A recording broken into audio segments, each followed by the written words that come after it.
শাল্লায় ৩৩ ঘণ্টা পর ভেসে উঠল নিখোঁজ যুবকের মরদেহ। সুনামগঞ্জের শাল্লা উপজেলার শাল্লা গ্রামের নিখোঁজ তানিমের মরদেহ উদ্ধার হয়েছে রোববার ২২ সেপ্টেম্বর সকালে। ৩৩ ঘণ্টা পর দুর্লভপুর গ্রামের দক্ষিণ পাড়ে একটি গাছের নিচে তানিমের মরদেহ ভাসমান অবস্থায় পাওয়া যায়। পরে স্বজনেরা স্থানীয়দের সহযোগিতায় মরদেহটি উদ্ধার করে।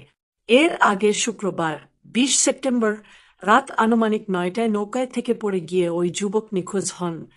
তারপর শাল্লা ফায়ার সার্ভিস স্টেশনে ডুবুরি ইউনিট না থাকায় আজমিরিগঞ্জ ফায়ার সার্ভিসের সহযোগিতায় হবিগঞ্জ থেকে ডুবুরি দল এনে কয়েক ঘণ্টা খোঁজাখুঁজির পরেও নিখোঁজের কোনো সন্ধান পায়নি ফায়ার সার্ভিস। ধারণা করা হচ্ছিল নিহত যুবক খিঁচুনি রোগে আক্রান্ত হয়ে পানিতে পড়ে গেছে।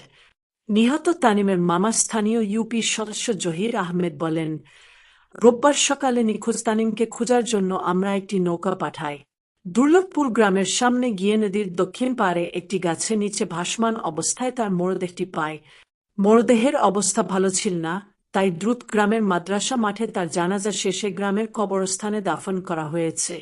শাল্লা থানার তদন্ত কর্মকর্তা আহমদ হোসেন ঢাকা পোস্টকে বলেন, মরদেহ উদ্ধারের ব্যাপারে আমরা শুনেছি। এই ব্যাপারে মৃতের পরিবারের কোনো অভিযোগ না থাকায় আমরা সেখানে যাইনি।